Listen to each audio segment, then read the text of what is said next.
As Christians in these unprecedented times, we want to trust in God. We want to walk in faith. We want to live without fear. We really want to shine for Jesus. But the problem is what we resolve to do inside our hearts and minds isn't always what shows up in our actions. The Apostle Paul said in his very familiar passage in Romans 7:15, "For I do not understand what I'm doing, because I do not practice what I want to do, but I do what I hate." We don't want to walk in fear. We'd hate to do that, but fearful thoughts are what plague our minds. I understand this verse now more than ever and the struggle between doing and just resolving to do. In our old normal, many of us, myself included, became accustomed to living our lives aware of this struggle, but continuing along just as we always had. Life was comfortable. It was even a bit automatic. Over the last few days, I felt the Lord press into my heart, saying, "Come out of autopilot." Not only is He whispering those words to my spirit, circumstances are lining up to emphasize His instruction. Would you agree? In our current world culture, it seems that we're defining a new normal nearly every minute of every day. All of our old routines and habits are out of reach, and some of the ways that we've cared for ourselves and our families are unavailable.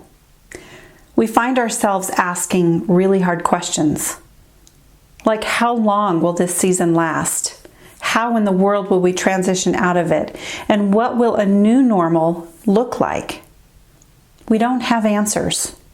That makes us feel uncertain.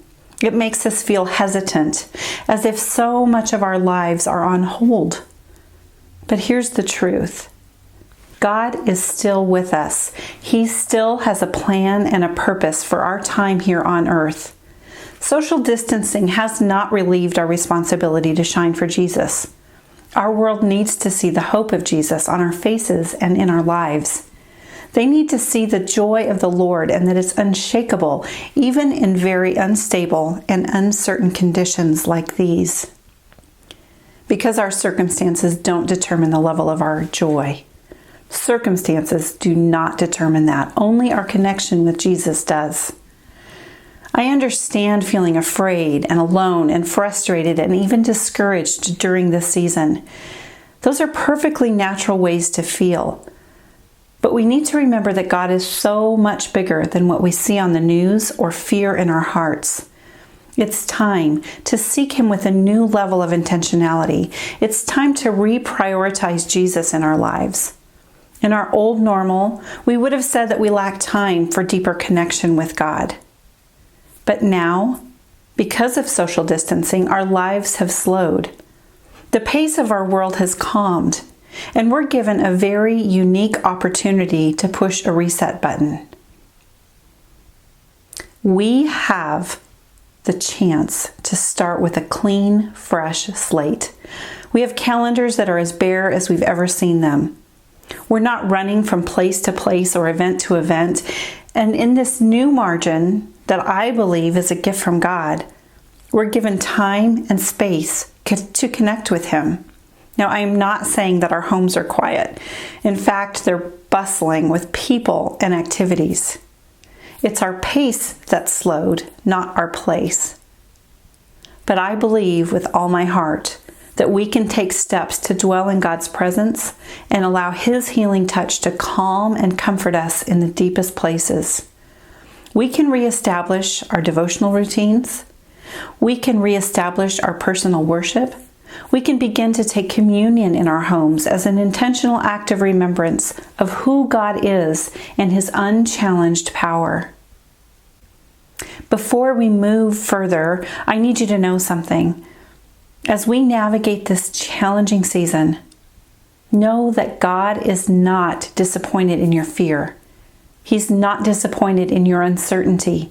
He's not surprised by it. It doesn't make Him angry, and He doesn't see it as failure. Instead, He longs for you to draw close to Him and receive His protection and His provision. I've been asking the Lord for months now to show me what He has in mind for this ministry. And over the last several days, it's like He's done a data dump. He has downloaded more ideas and inspiration than I know how to handle or manage. I'm about to do my best to make it all presentable and be able to share it with you. It boils down to 3 phases in our walk with God. The first phase is receiving from God. This is soul care. It's nourishing our dry, dusty spirits. It's seeking God to connect with Him deeply, taking in all of the goodness and the strength that He longs to share with us. This is where a place of healing begins to take root. It's receiving His love and affection, knowing that He sees us, He knows us intimately, and He loves us anyway. The second phase is responding. This is pursuing our purpose and living out the beauty of Jesus in our lives. It's getting in touch with the things that thrill our hearts and engaging with those things to honor God, even through social distancing. It's about showing others the love that you've received from Jesus and finding the unparalleled fulfillment of serving God well. And lastly, the final phase is resting. Resting in God's promises and enjoying the blessings of the fruit of the Spirit manifesting itself in and through our lives. This is the place we've been seeking. This is the place of unshakable joy where all of our intentional focus comes to fruition. And you know you're in your spiritual sweet spot. This is where you can embrace joy even when life is jumbled and chaotic. It's where you can walk in the freedom of hope.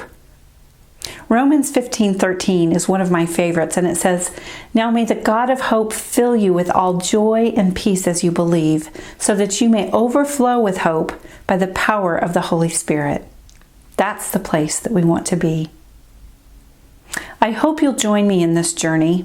To be honest, I'm not exactly sure how it will look, but I know and I trust that God has something amazing in store for each one of us.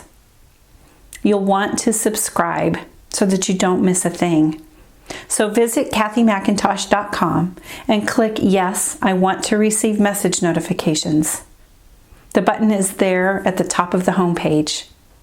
I hope you'll click it, that you'll begin to receive those emails, and that you'll join me right back here.